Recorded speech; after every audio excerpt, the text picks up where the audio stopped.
आज अपने ट्रांसफॉर्मर के जो खुला परिपथ है फ्रिक्शन होता है इसके बारे में देख लेते हैं, क्योंकि इस बार जो आपके एग्जाम होने वाले हैं, प्रैक्टिकल एग्जाम है ना।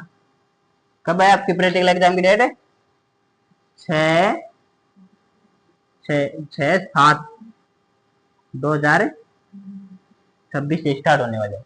अब इसमें 3 दिन चलने वाले हैं। इसमें आपके ट्रेड का, इलेक्ट्रिशियन ट्रेड का कब हो, ठीक है, उस दिन आपका हो जाएगा। जिस दिन हो 26 का हो, जैसे 6 का हो या 7 का हो या फिर 8 का हो। ये एक इसमें 9 भी है, इसमें डेट दी गई है 9 भी। तो इनमें से कौन सी डेट को आपका एग्जाम हो तो हो सकता है, ठीक है। तो इससे मत सोचना कि अपना कौन सी तारीख को एग्जाम होगा।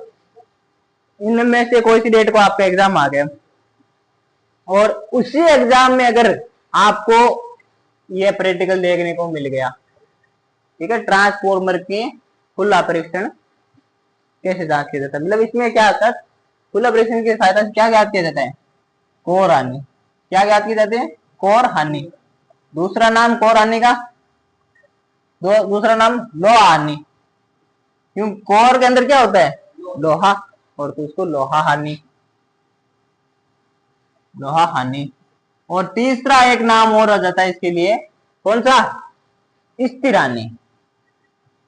स्थिर हानि, क्योंकि इसमें कोर है, फिक्स है, कोर लगी है, फिक्स है। लोहा हानि का मान कभी बढ़ाया या घटाया नहीं जा सकता। क्यों नहीं जा सकता? क्योंकि ट्रांसफॉर्मर की कोर फिक्स होती है। इसी के बदले अगर ताम्र हानि होती है तो इसका मान घटाया या बढ़ाया जा सकता है, ठीक है। तो अब देखो अपन आज, अब आपको पूछ ले कोई, जैसे उस वाइवा में पूछ ले कि अगर खुला परिपथ परीक्षण है वो किस हानि को ज्ञात करने के लिए किया जाता है, तो उसमें क्या बोलोगे? कोर हानि। या फिर दूसरा ऑप्शन क्या है? स्थिर हानि, लोहा हानि, ये बोल दोगे, ठीक है। तो अब कोर हानि का अपन इसमें प्रैक्टिकल के लिए आपको डायग्राम बनाना, मैंने वो उस वीडियो में आपको बताया हुआ है कि इसमें क्या क्या आपको करना है। पहले जैसे इसमें प्रैक्टिकल का नाम आ गया, इसको एम लिख दिया आपने, क्या प्रैक्टिकल का नाम क्या है लिख दिया। उसके बाद में एम के बाद में tools and raw material, tools and raw material वो सारा आ गया। उसकी सारणी बना के लिखना है, उनकी साइज सारणी में सारे आने चाहिए। ऐसा नहीं है कि आपने सीधा लिख दिया। तो आपका लिखने का जो तरीका होगा उसी के आधार पर आपको नंबर दिए जाएंगे, ठीक है। और उसके बाद में सुरक्षा सावधानी लिख देना, 2 लाइन सुरक्षा सावधानी की लिख देना। और इसके बाद में एंड में आपको क्या करना है? वर्किंग, लेकिन उससे वर्किंग से पहले आप सुरक्षा सावधानी लिख देना। उसके बाद में एक काम करना, पहले आप डायग्राम बना देना। क्या बनाना? डायग्राम। ये डायग्राम जरूर करना, चाहे आपने वर्किंग मेथड में कुछ आ रहा हो या नहीं आ रहा हो, लेकिन अगर आपको डायग्राम भी आना है तो आप डायग्राम के अनुसार प्रैक्टिकल कर सकते हो। सबसे ज्यादा मोस्ट इंपोर्टेंट चीज क्या है? ये डायग्राम।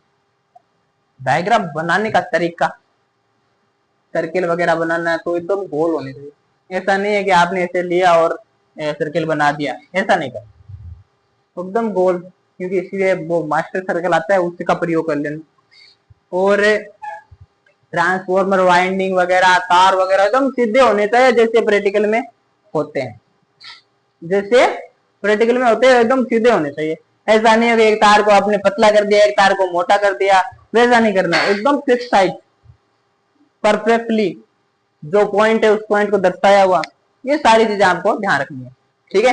तो ये तो बाहर की बातें हो गई। अब अपन आते हैं टॉपिक पे। तो टॉपिक में देखो अपन को आज क्या करना है, ओपन सर्किट। जो ओपन सर्किट इंग्लिश में ओपन सर्किट, आपका पूरा पेपर है जो प्रैक्टिकल का वही भी इंग्लिश में आने वाला है, कोई ऐसा नहीं है कि हिंदी में आएगा। तो इसका ऐसा है, आपको हिंदी में ट्रांसलेट करना आना चाहिए, और नहीं भी होगा तो उसमें आपके जो टीचर्स वगैरह होंगे ना वो बता देंगे कि क्या करना है इसमें। तो अब देखो, इसके लिए खुला परीक्षण परीक्षण के लिए हमें क्या क्या चाहिए? एक एमीटर चाहिए, एक वोल्ट मीटर चाहिए, एक ट्रांसफॉर्मर चाहिए, और ये सर्किट खुला है, एक ऑटो ट्रांसफॉर्मर चाहिए जिसके कारण हमें विभिन्न प्रकार के हम उसके वोल्टेज प्रदान कर सकते हैं। और एक इसमें एक चीज हमने नहीं लगाई, यहाँ पे आप एक और लगा लेना, वाट मीटर। वाट मीटर भी लगा देना, ठीक है। यहाँ पे वाट मीटर को भी कनेक्ट कर देना। और यहाँ पे हो गया आई। ठीक है, वाट मीटर भी कनेक्ट कर देना, डायग्राम में बना देना वाट मीटर। अगर वाट मीटर नहीं भी हो ना तो कोई दिक्कत नहीं है, क्योंकि वाट मीटर का काम ये दोनों मीटर कर देंगे। लेकिन डायग्राम में आपको वाट मीटर लगा देना है, डायग्राम में क्या करना है, वाट मीटर लगा देना है। और अगर आपके पास वाट मीटर नहीं है तो भी दिख जाएगा, क्योंकि वोल्टेज ये माप लेगा, धारा ये वोल्टेज ये माप लेगा, धारा ये माप लेगा, और इनका इक्वल गुना क्या होता है, वही तो पावर होती है, वी आई बराबर में वी आई। वोल्टेज ये माप रहा है, धारा ये माप रहा है, तो पी ये माप का इसका माप है वो इसके बराबर हो जाएगा। ठीक है, नॉर्मल सा ऊपर नीचे होगा, क्योंकि वो जो ये मीटर खर्च करेंगे वो हो जाएगा।